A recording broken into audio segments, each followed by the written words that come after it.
Hey everyone, welcome. Thank you so much for joining us. Let's go ahead and get started and kick off the second conversation in our State Power series.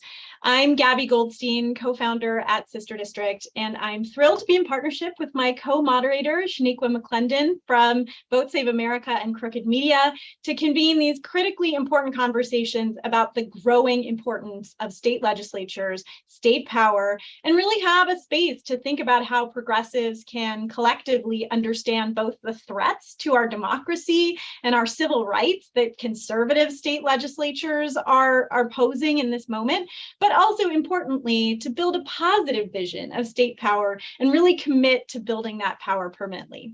So as a quick overview of the agenda, I'm going to share some brief thoughts about the series and the panel, and then I'll turn things over to Shaniqua to give us some intros of our incredible panelists and some framing, and then we'll dive right into the conversation. I know we're all very eager to hear from Brian, Malcolm, and Dahlia tonight. So first, just a couple of words about Sister District for folks who might be unfamiliar with our work. My co-founders and I started Sister District in late 2016, which feels both like a long time ago and not nearly long enough ago, with the goal, with the mission, with the purpose of building progressive power in state legislatures. We saw a gap in organizing capacity and resources going to folks running and governing at this level of the government. These are sleepy, often invisible venues of power, and they've been chronically ignored, at least by Dems. And so, you know, these are the venues where this is where gerrymandering comes from. Certainly tonight we'll talk a lot about the key role that state legislatures play in fair elections, in fair districts, in voting rights, so many of the ingredients to our democracy. And now, as we have these broad trends in law and policy really aimed at narrowing federal protections and expanding the power of states, this level of government is more important than ever.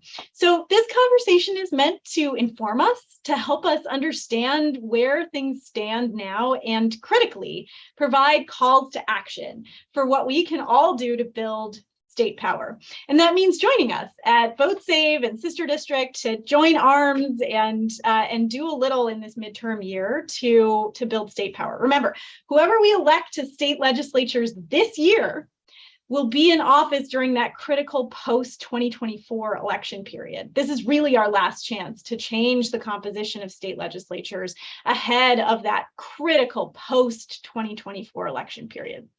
So I'll turn things over to Shaniqua to say a few words about Vote Save and Crooked.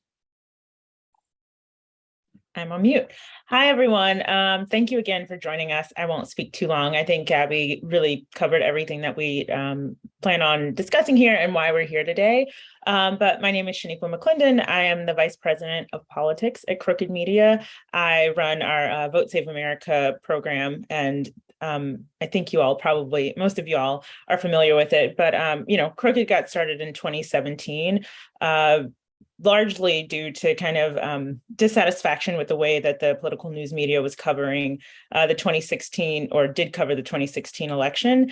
And something that is very unique about Crooked is we don't just cover the news and kind of tell you what's wrong. We give you ways to get involved, which is a lot of that happens through Vote Save America. And, you know, this series was really important for Vote Save America to participate in, because if anyone's heard me talk about this at all, I always talk about the 2010 elections and how big of an impact that had. Republicans took over a lot of state legislatures, and in doing that, they were able to, you know, have an impact on everything from who has access to the ballot to well, lots of things, but the main thing that we're here to talk about today is access to the ballot. And so they've been able to gerrymander, pass voter suppression laws that limit who's able to vote, and largely shape from what people kind of look at as a small position in government, largely shape what the country and all of our elected leaders from the White House down to, you know, the local school board look like. So this is a conversation that I think is really timely. I'm happy that more progressives are paying attention now. It's under unfortunate circumstances, but, you know, better late than never.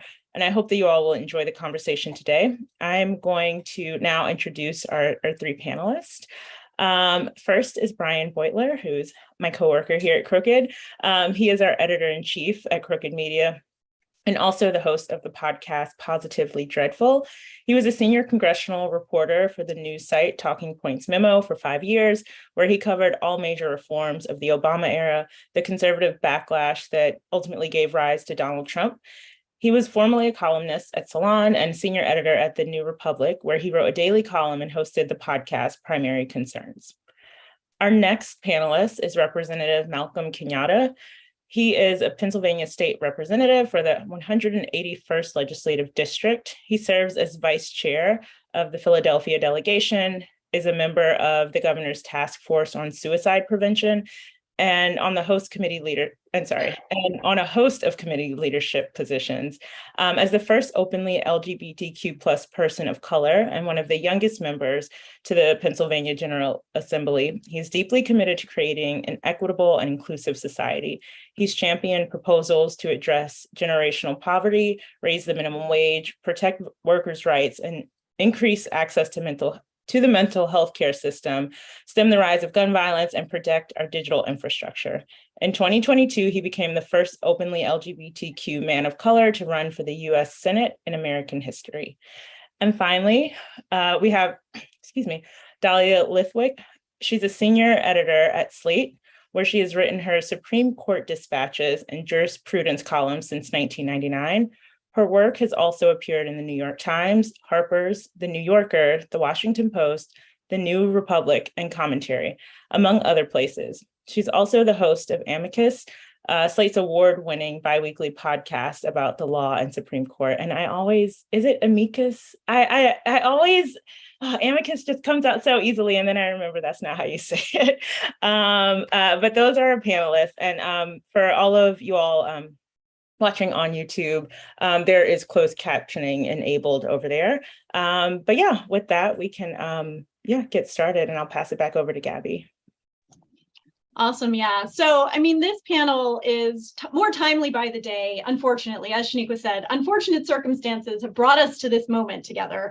But, when we started Sister District, we knew that state legislatures were overlooked, but I don't think we could have imagined the incredibly critical role they'd come to play in truly the fight for our democracy. And, these are overlooked venues of power, at least on our side. As Shaniqua mentioned, the Republicans have been at this game for decades, weaponizing state legislatures for their own regressive policy goals, turning them into, as Jake Grumbach's new very important book title says, laboratories against democracy. And so we're tardy to the party here as Democrats to understand the importance of state legislatures, both in the immediate term and in the long term.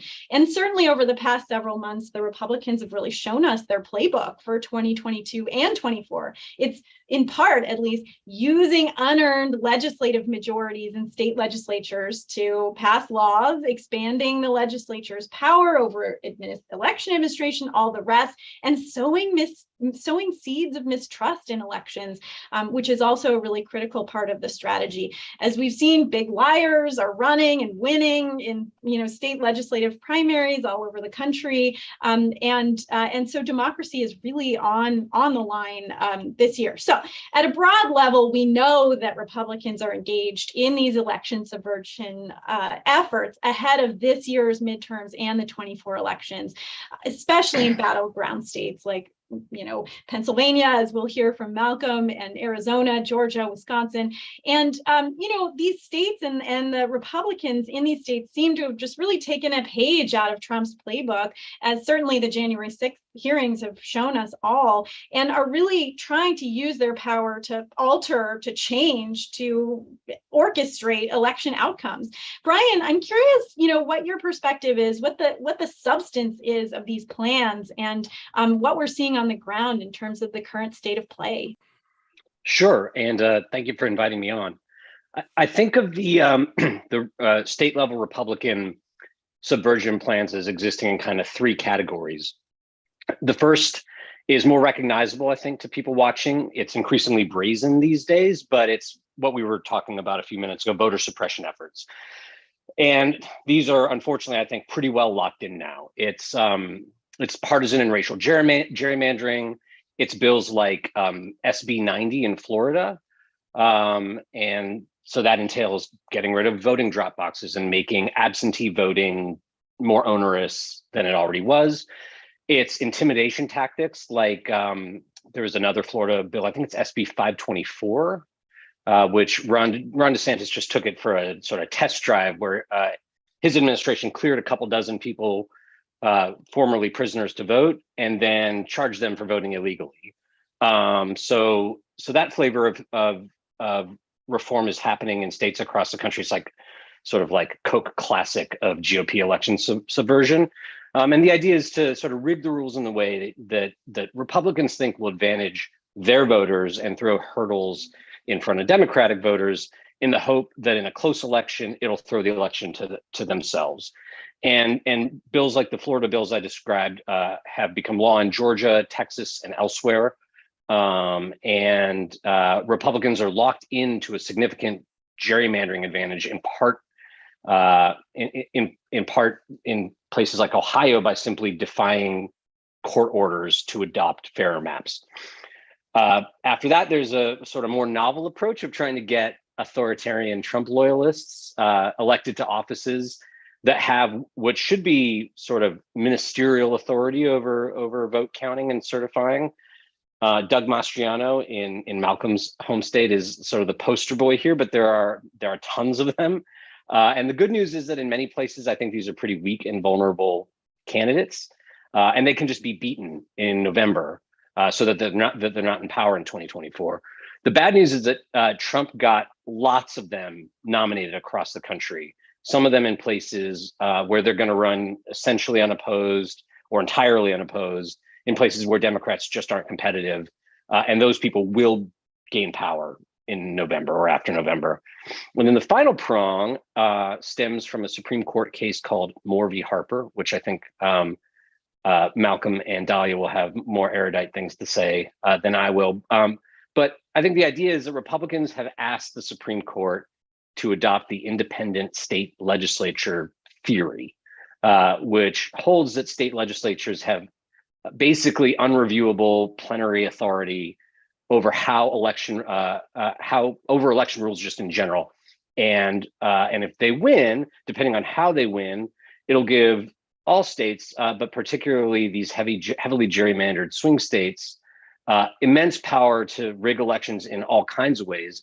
And in a sort of nightmare or Hail Mary scenario, it'll give them another shot to try to run the Eastman memo play, where if they don't like the outcome of the election in their states, and then their state legislatures can send a false slate of electors to Washington, D.C. And then if Republicans control Congress at that point, I think the idea would be that Republicans would accept that the loser was the winner and then sort of dare the Supreme Court to step in to stop the theft of the election.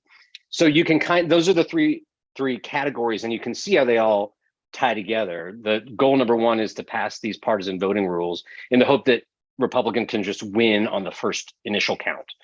If they don't win on the first count, you can cry fraud and hope that newly elected unethical leaders will declare whole categories of votes to be illegitimate or throw them out another way. And then if that doesn't accomplish what they want, there's this final option, this nuclear option of just treating election results as advisory. And we're about halfway down that road from the beginning of step one to the end of step three. Thanks, Brian. And my next question is for Representative Kenyatta, and I should have put this in your intro. I know we've never met. You said nice meeting you earlier, and we haven't ever met, but I remember back in 2018, you were actually someone who came up in all of our research as we were looking up, people to profile and pay attention to. In 2018, we did not pay enough attention to state legislatures, but you are on our radar for next time. So it's just encouragement for everyone out there that when people decide to step up and do stuff, they can rise to pretty powerful positions to make change. But also, fine. That should go to you.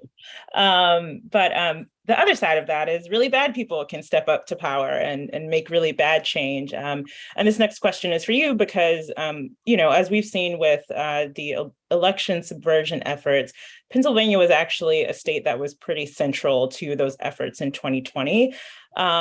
And you were at the forefront of pushing back against those unconstitutional efforts to undermine Biden's victory in Pennsylvania, which we know was really central to Trump winning in 2016 and then was central to Biden winning in 2020. So could you tell us a bit more about those efforts that you put in to do that, and about the ways state legislatures are being used and manipulated as tools for the Republican Party to subvert elections?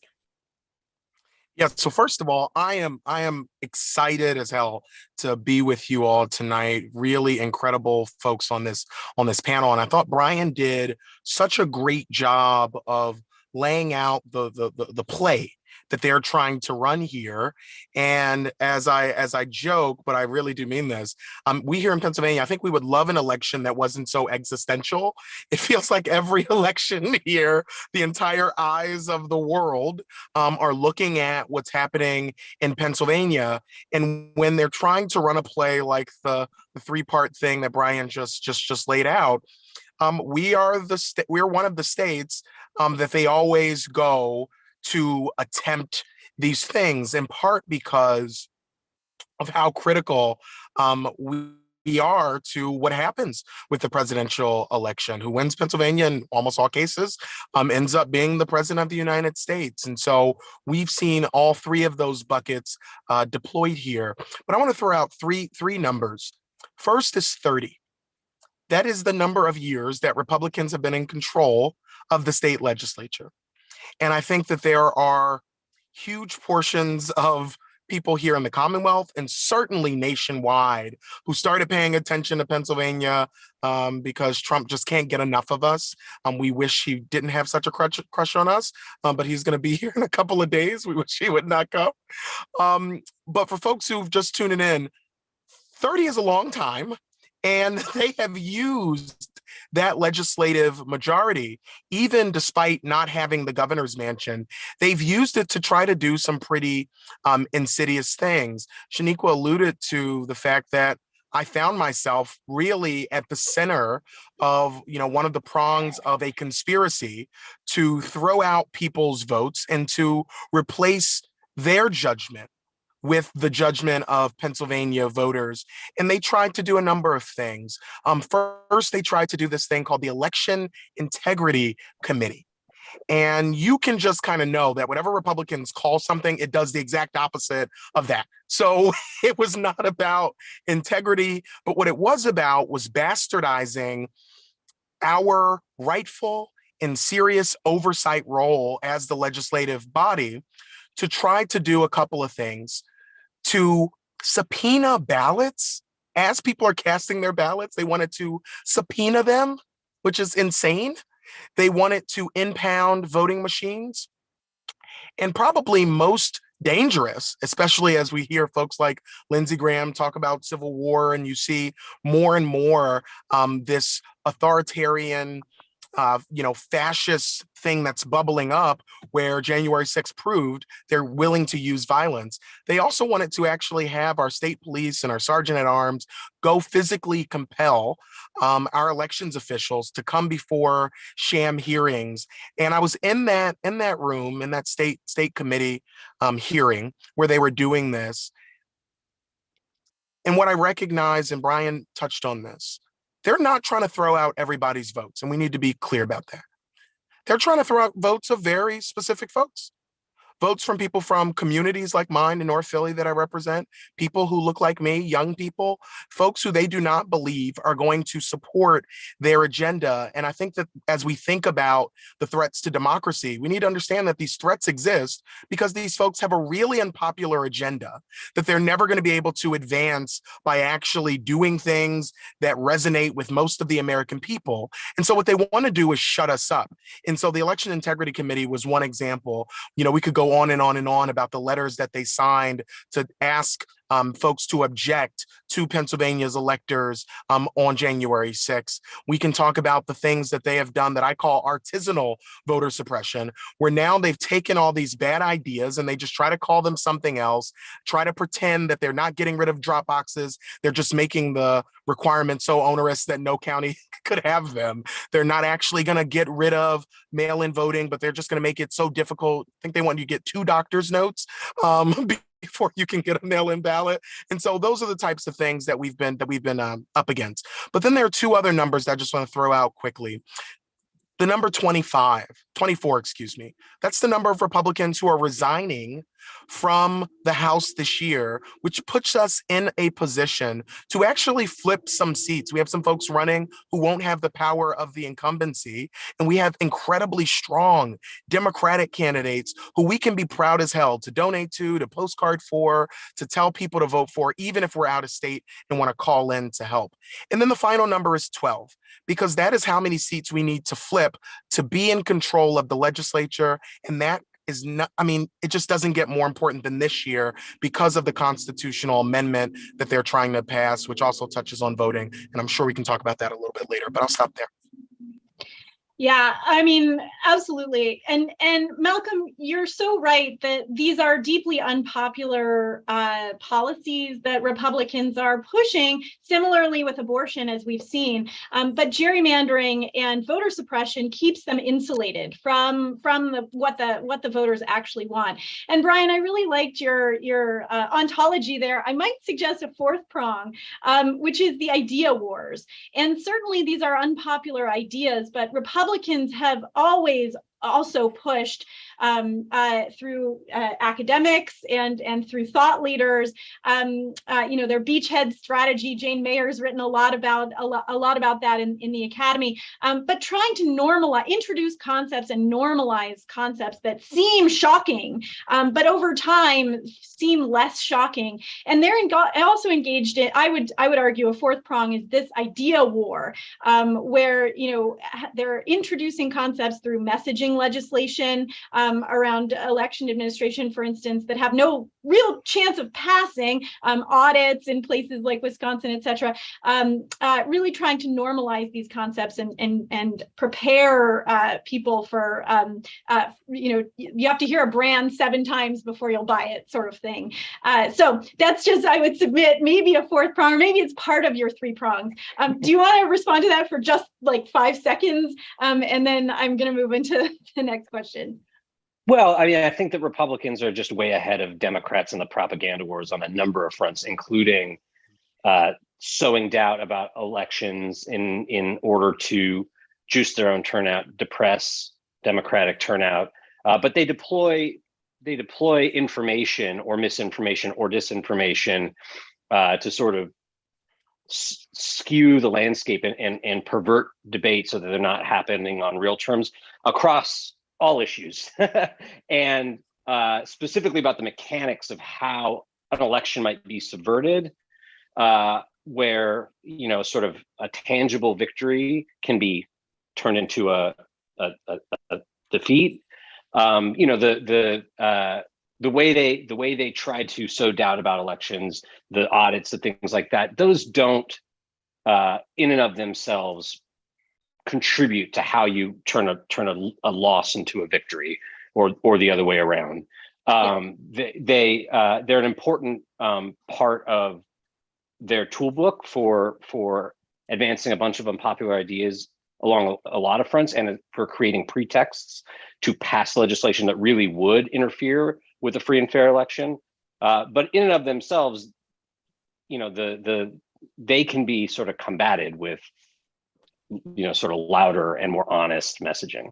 Totally. And this idea, the idea of the idea wars, is certainly a part of their arsenal, and washing ideas, including Independent State Legislature, which we'll talk about now, washing ideas through academics is a tactic that they've used many times in the past. And I think we're seeing this now. So, the passage of these laws that would criminalize, politicize, interfere with elections, that sounds unconstitutional. I am a lawyer, but I am not a constitutional scholar. So Dahlia, really curious for your perspective about the role of the Supreme Court here, the likely outcome of litigation that could challenge state laws that enlarge state legislative power over administration and otherwise. And in particular, I know we've mentioned the Moore v. Harper case a couple times. Last week, Malcolm and I were on a panel at Netroots with Dave Daly, and Dave and I were joking that it feels like a lifetime ago that he and I wrote our first op-ed on independent state legislature theory last September, almost a year ago. And at the time, time, it seemed really out there, seemed really fringe. Now it's become, very, very real. So Dahlia, curious if you can tell us about the history of this so-called theory and the implications of the Moore case, if and when the Supreme Court takes it up and potentially blesses it. Yeah, and I think maybe I would just note it's a different cut at Brian's taxonomy. First of all, thank you for having me. This is a treat. Brian's taxonomy, because I think his, the move from his like stage 1 to stage 3, and then Gabby to your stage 4, I think it's really important for folks who are not necessarily swimming in the waters we're swimming in to understand that the difference between election suppression, whether it's signature match or, closing, making drop boxes impossible or doing away with souls to the polls, whatever it is just ticking off boxes to keep voters from voting. That is so 2016. And that election subversion, which is sort of the title of our panel here, is a completely different matter, right? That says 90% of the people could vote and you could still throw out the election results. That's election subversion. And if nothing else I say tracks, because I know we're going to do a deep dive now on independent state legislature theory, but it's essentially the high octane version of Brian's stage 3, which is what do we do when we can't suppress enough votes to throw elections? Then we really are in John Eastman territory, where we're just asking state legislatures to do it for us. And just for folks who are not, again, necessarily swimming in these waters, that is where we are. And that's what Moore v. Harper is. And that means that you can be like as frustrated as you are about, standing in line in Georgia or not being able to bring water to people standing in line. But that is not, in fact, I think that the front on which we are now contending.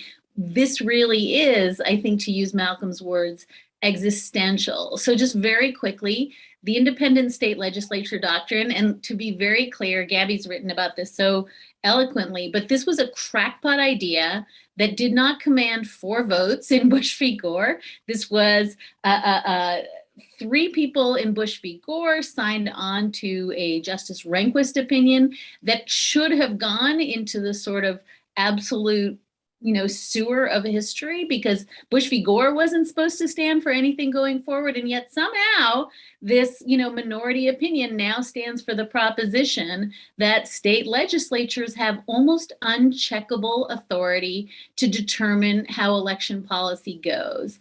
And just very quickly, it's rooted in, Article 1, Section 4 of the Constitution that says the time, place, and manner of holding elections shall be prescribed by each state by the legislature. That's the important word thereof. Congress can still check it.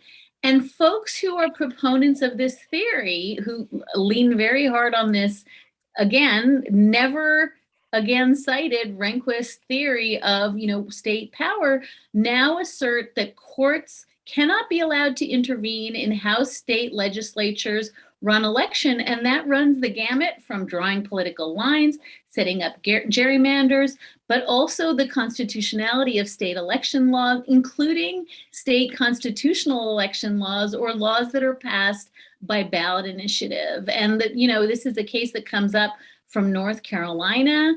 In this particular case, North Carolina's legislature passed on a complete party line vote a very extreme partisan gerrymander that would have locked in the state's 14 congressional seats, 50-50 state, 10 of the 14 seats would have gone to Republicans. This is challenged under like a state constitutional law.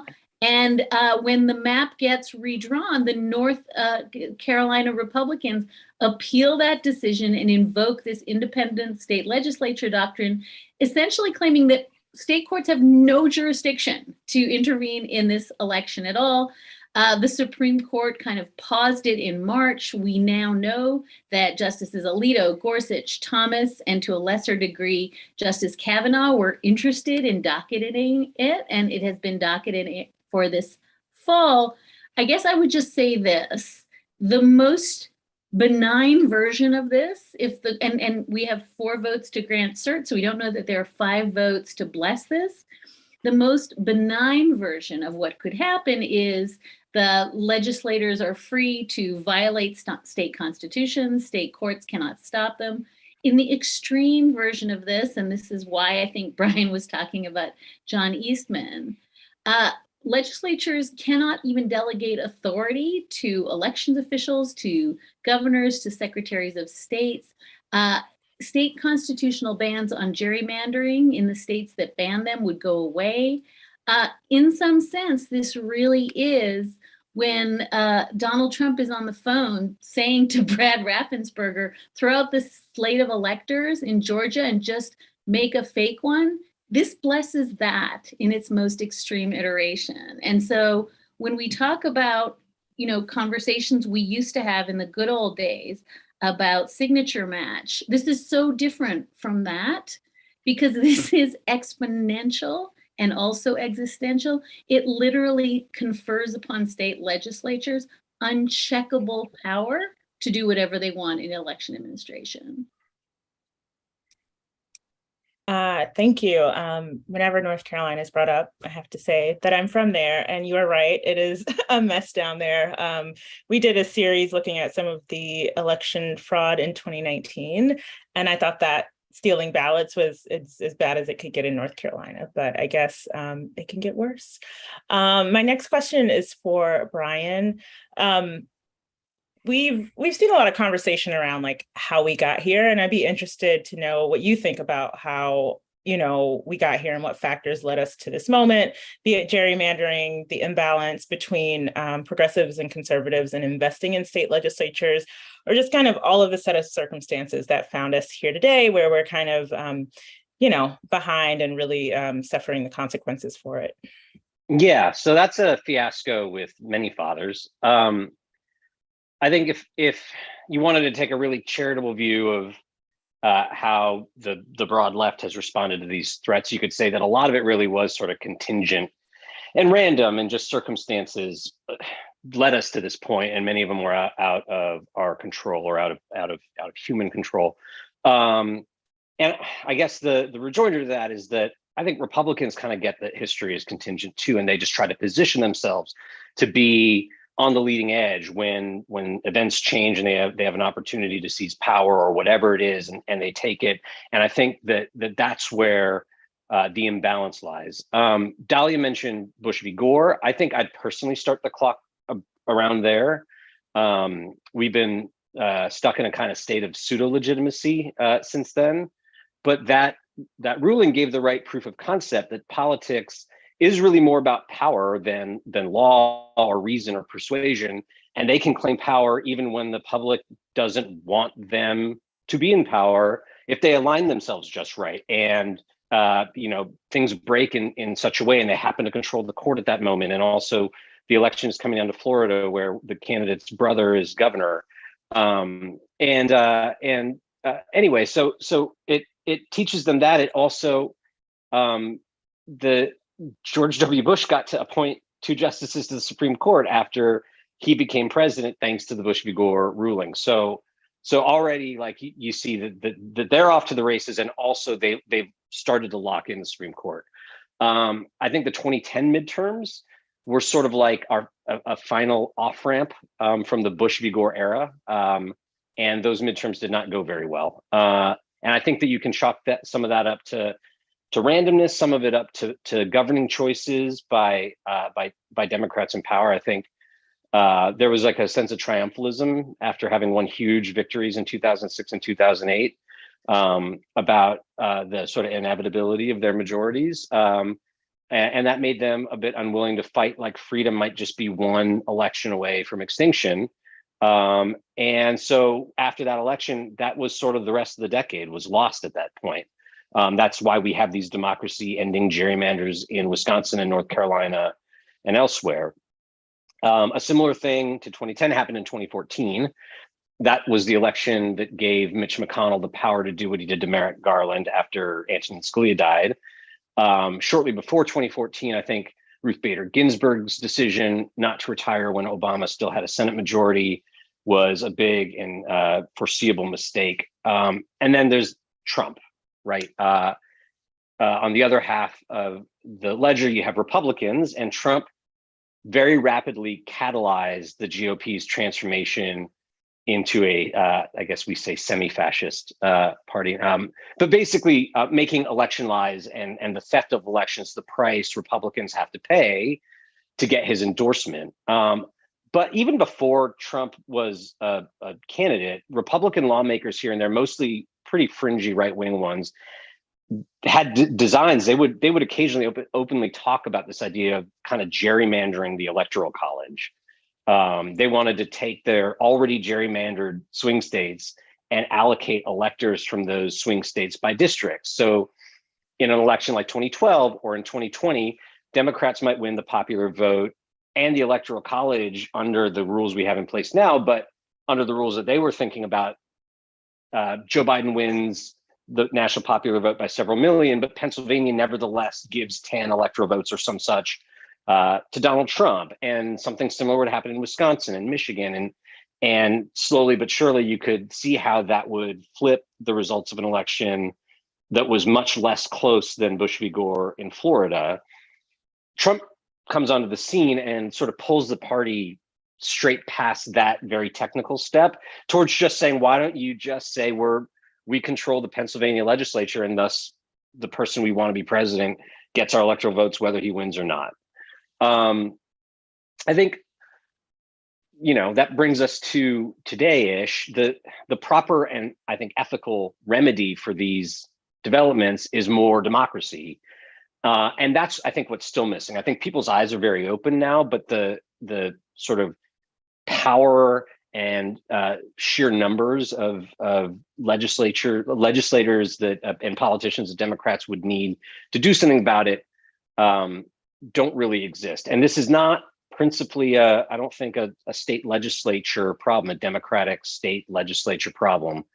Although I guess to the extent that there are people watching from states that have not yet joined the National Popular Vote Interstate Compact, that now would be a good time to start pushing that direction. But what it really entails is getting majorities in the next Congress probably to sort of to rebalance things, right? Like we might get modest reforms to the Electoral Count Act in this Congress before the election. But what's really needed is a gerrymandering ban. You might want multi-member districts. You need statehood for DC and other territories. You need to fix the theft of the courts. I think if you want anything I already talked about to stick, you can't have the current court allowed to decide that it just can't happen. You also probably want to reform the jurisdiction of the court so you don't re-evolve back into the Supreme Court just being a super legislature at some point down the line. At a minimum, you want the filibuster to be gone. And ideally, I think at some point you want a much weaker US Senate, period. We might get a few of those things in the next Congress, but it would require Democrats to keep the House and to add at least 2 seats to their current Senate majority. So it's a heavy lift.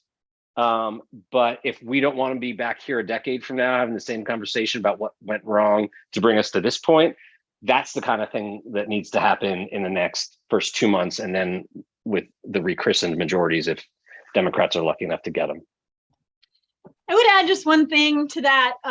My 2 cents as someone who's heavily invested in the idea of building state power, I think we should start the clock way before 2020. And I would argue that structures follow ideas, and that the deficit of infrastructure on the left around states and state power is a consequence of an ideological gap.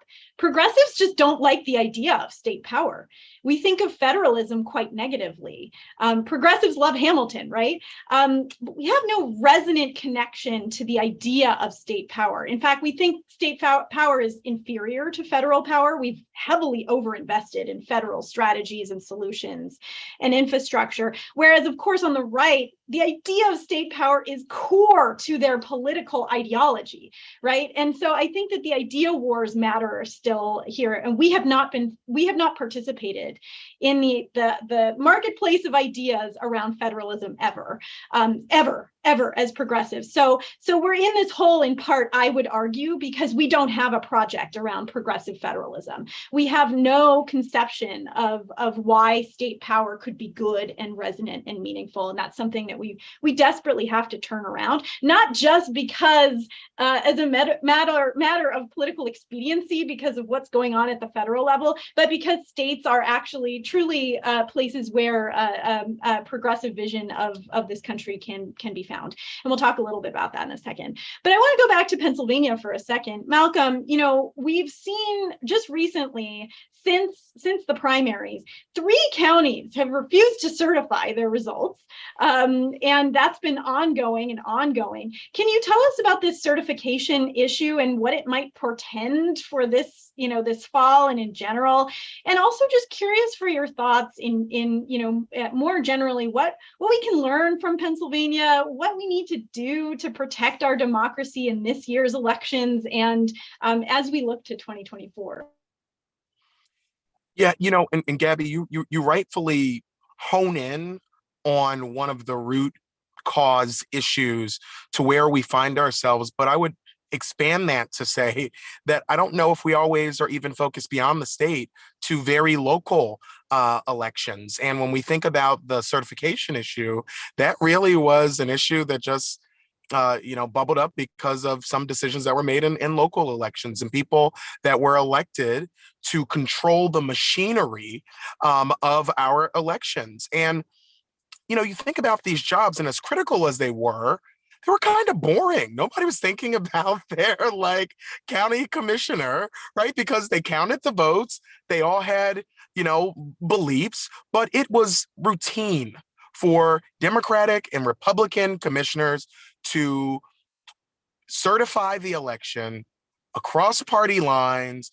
We move on. No press shows up to make sure they do it. There's no conversation. There's no need for organizing around this. But now, even those very basic mechanics of government aren't functioning because there are people who have the controls who not only have no business from an ideological perspective, but have no business from the perspective of just pure competency on the things that they are trying to do.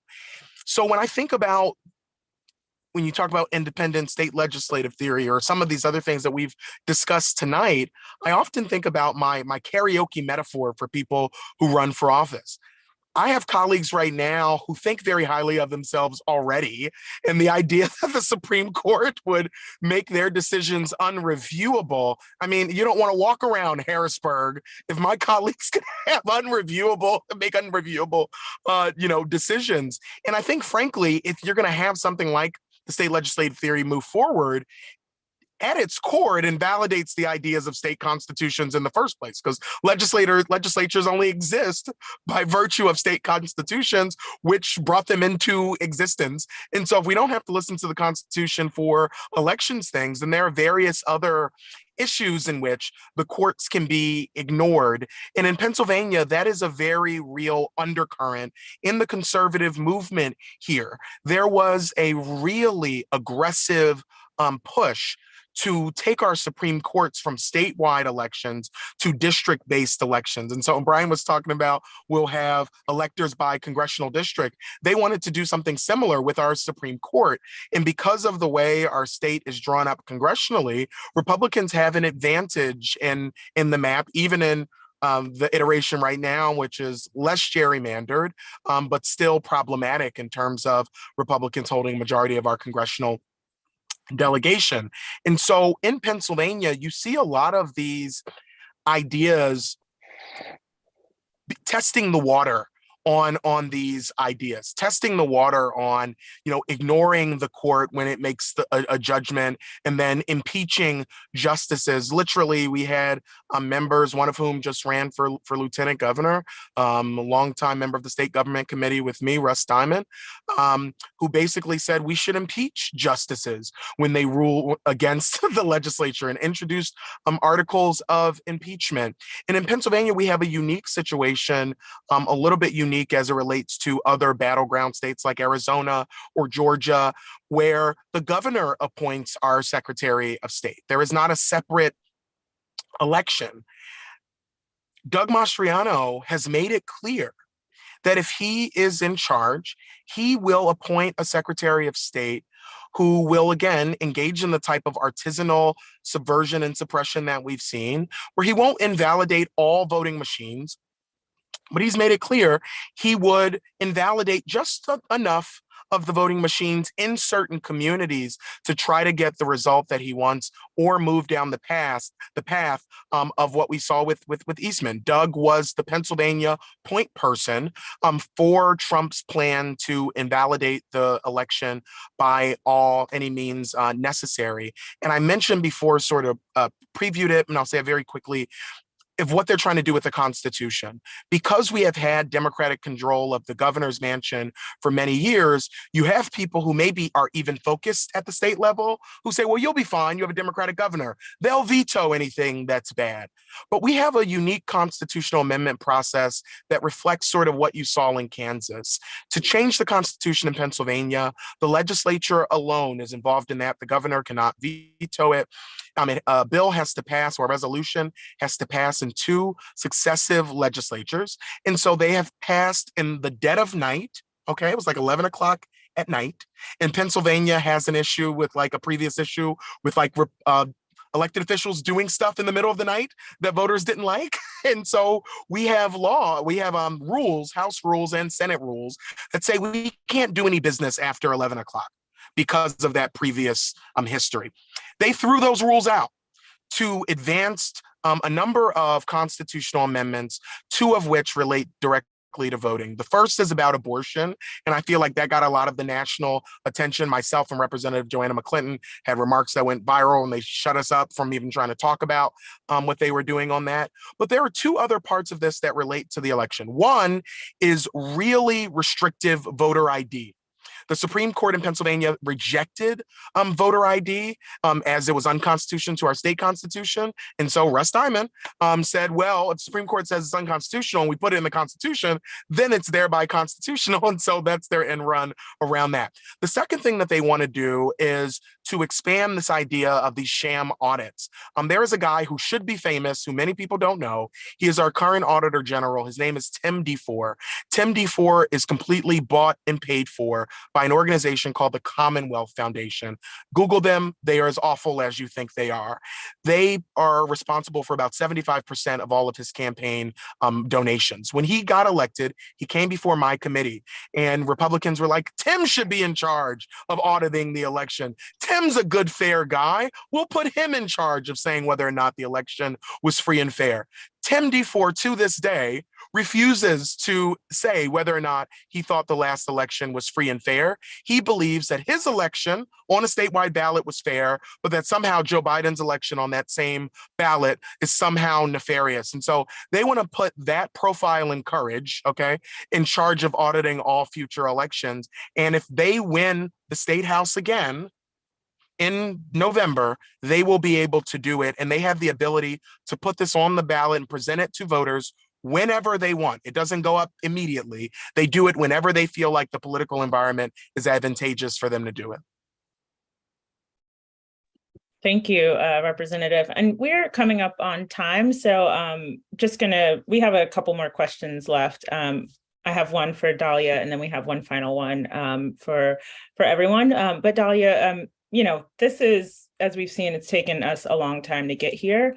And it's going to take a long time for us to truly kind of root out this issue and fix it. So what do you think needs to be done in terms of a structural framework and narrative building to kind of build on progressives' recent attention and bigger efforts to fight election subversion? So I think a couple things, Shaniqua, and I think, we could talk about this for an hour. Brian's flicked at Supreme Court reform. I think we have to talk very, very seriously about, what it means to live, under the dead thumb of a juristocracy that isn't accountable to no one. I think we have to have very, very meaningful conversations about that. one of the through lines I've heard in tonight's conversation is just a lack of imagination, sort of always being back-footed and then sort of having to respond. So I think, one of the things a year ago today, when SB 8 was getting waved into law in Texas, the Texas vigilante bill, everyone said, hey, blue states should replicate a vigilante bill. And we just didn't see a lot of that. So I think a certain willingness to lean in, as Gabby said, and to recognize that states actually have unbelievable power to be laboratories of democracy, and to sort of not wait and wave our arms around when red states are emboldened, but to really think about ways for progressives to own that power. And then I think I'm going to say the thing that I hate saying, which is just accountability. I think there really needs to be meaningful accountability for January 6th. There needs to be, there are lawyers walking around the country who should have been disbarred for participating in legislation around January 6th. Somehow they're still at fancy firms, still advancing the same arguments. As Malcolm said, not only that, they're still participating in the democratic process. So I think we have to meaningfully reckon with people who are advancing sort of nihilist, unconstitutional theories. And then I think the last thing I would say in terms of, and I know this is sort of the call to action on this call, is for us to pay really meaningful attention to state Supreme Court races and secretaries of state and governors and all the stuff that we ignored at our peril. I mean, the folks that we are going to seat in the coming months will be the arbiters of what the law is going forward. And I think that goes all the way down to school boards. It goes all the way down to, the most seemingly inconsequential races. But I think really understanding that the locus of power now is state races, and that we really ignore them at our detriment. And so I think, I kind of have one bucket that is accountability for what's come before, but I almost have a bigger bucket, which is having the imagination to imagine what could come next. And I think that because we feel like we've been wrong-footed or back-footed for so long, we don't always push the boundaries of that second bucket and say, what would it be like to truly be powerful in a state where, by the way, huge, I mean, Kansas stands for nothing else. It's that huge majorities of people really believe in democracy. And we're seeing that, in the special election in New York. We're seeing that in voters registration numbers. I actually think kind of the wind is at our back here in terms of really dreaming what it would be like to be in a world where, one person, one vote and meaningful democracy actually has a chance. I don't think we're on the losing side of history or morality or, in fact, democracy. And I think we should act like it. I love that. I just want to give a shout out to the Yale Law School Dean, Heather Gerken, who has written about progressive federalism quite a bit. And something that she says is that federalism has no political valence. As a concept, it has no political valence. It's just that only one party has used it as a political tool. And I think that speaks, Dahlia, to what you're saying about our lack of imagination around how states could be bastions and are bastions for progressive policies that can create a vision of the future that people are really excited about. And we should lean into that. And part of the purpose of this conversation is to build towards that narrative and broaden our imagination, broaden our minds. There's that scene in Batman when Jack Nicholson goes into the museum and he's like, gentlemen, let us broaden our minds, and then they destroy all the art. But we should do that, I think, and push ourselves to do that. And so this last question is really about that. It's, yes, we've talked a lot about democracy subversion, but there are states taking pro-democracy actions that are enfranchising more voters and making voting easier. And I think it's important to lift those up as well. And so curious, Dahlia and Brian, if you have any examples of policies that are doing that are pushing our imaginations that we can look to build that case, that positive case for state power. Dahlia, you go first. I was going to say you go first, Brian. I exhausted myself with my sort of St. Crispin's Day speech there. You go first. Well, I mean, I'm aware of efforts underway in states to that have existed or recently came into effect to basically mail everyone a ballot. And you see in states that do that, that turnout is much higher than in states that don't do it. I think our models here are Colorado, Oregon, maybe more recently Nevada. And I'm probably missing some because I, like so many progressives, have a very federally oriented brain. And I also think that, it's telling that the true story of the 2020 election is that the country did a lot of really great things, both at the local level and at the federal level, to make the 2020 election possible and secure, given that there was a pandemic. And these reforms occurred in places, not just in swings, not just in blue states or red states, but in swing states. And they were all really popular and they worked well. And that's why turnout in the contributed to why the turnout in the election was so enormous. And it's telling that those are the very things that these new laws in Republican controlled states that they're trying to undo. And I think trying to emphasize that point more loudly, rather than seed the whole discussion about these suppression laws as just, oh, like Republicans are doing the thing they always do to curry favor with Donald Trump, and he's obsessed with these things. And so like, that's a freak show, and we're going to let that play out while we, devise the Build Back Better Act or the Inflation Reduction Act, is to say that what they're doing is they're undoing the things that made it possible for you to vote easily in a pandemic that you liked. And so it's almost, I feel like it's a little bit of a mourning situation, mourning situation, to talk about sort of scattershot efforts that are still ongoing in mostly blue states to get people out to vote.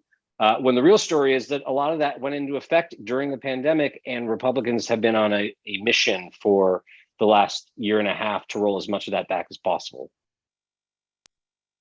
And just a little bit of butter in the Cool Whip frosting that Brian just gave us. But, we forget that in 2021, while states were enacting vote suppression laws, states were also enacting voter expansion laws. And so California, Nevada, Vermont passed laws to move to all mail election. Illinois, Kentucky, Maine, Maryland, Massachusetts, Minnesota, New York, Virginia all enacted laws to ease the rules around mail-in voting. California, Connecticut, Hawaii, Illinois, a whole bunch of states expand drop boxes. So it's exactly what Brian is saying. Like we get too myopic about the states that make it harder to vote, but states that had experiments in COVID with making voting easier for people, whether it's drop boxes or mail-in or re-enfranchising felons, a whole bunch of states actually learned the correct lesson. They don't get credit for that. So that's the kind of stuff we triangulate by that, and we build on that. And if we want more states, and Dahlia, that was very impressive, like quick naming of states. But if we want more states to be on Dahlia's speed list of states, a part of it is going to require people running for office. And I alluded to my politics karaoke metaphor and didn't finish my thought, and I want to because I think it's important. When you go to karaoke, right? Have you ever seen this? People who have no business singing are the first to run up to the book to be like, here's my song, like this is my moment. I have no business here, but like I'm running up. And people who really can sing are like, no, I didn't steam my voice today. My band isn't here. I won't sing. That is elected office. There are a lot of people who have no business being near the mechanics of governmental power or authority, who run every single time. They don't care if they have the right credentials, that they've had the right experience before, they run. And I talk to candidates all the time who are incredible, who are impressive, who come from varied backgrounds, who would make our legislative bodies, because you can't be a place where you're a laboratory of democracy if you don't have people who come from all of those lived experiences at the table being a part of that experiment. And we have people who should be a part of that experiment, people who are single moms and single dads and teachers and firefighters and other people who should step up and run, who sometimes get scared. And I know there are 1,000+ people here. If you were one of those people and you were looking for God or whatever you believe to give you a push, here it is. Run for office. Thank you. That is such a perfect note to end on. Thank you all for joining us today, and thank you all to everyone in the audience.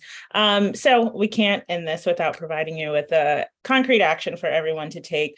So this week, Vote Save America and Sister District are partnering to do a national phone bank into competitive state legislature races that will have the greatest impact on either keeping some majorities, flipping and taking over majorities in state legislatures around the country, which, as we've all been discussing here today, will be important for a lot of things, but especially for protecting our democracy, now and well into the future. So the link to sign up for that will be in our in the description for the YouTube that all of you are joining us on, and you can also find it in the follow-up email that we'll send out after once we wrap up here, which we're doing now. So look out for that shortly. But thank you again for joining us today. This is the second in a 4-part series that we're doing with Sister District. So if you haven't already, you can sign up for our email list at votesaveamerica.com, and you'll continue to get updates on when we will have our next conversation. But thank you, everyone. And thank you, panelists. Thank you. Thank you, Gabby, Shaniqua. Yeah, thank you guys so much. And you can also see the first event in our series on the Crooked YouTube channel. And please join us in October for the third event in our State Power series. And as Shaniqua said, we're running at Sister District, we're running weekly phone banks. We have super fun guests, including David Cross, Tim and Eric, Ann Friedman from Call Your Girlfriend, all kinds of folks join us. And it's super fun. We do some training at the top of our phone banks, and then we make calls together. So you can always find the upcoming Sister District phone banks at sisterdistrict.com/events. Thank you guys so much for joining. Thank you to our incredible panelists for their wit, their insight, their inspiration. And thank you so much, Shaniqua, for your incredible co-moderation. It's always a pleasure. So thanks, everyone. Bye.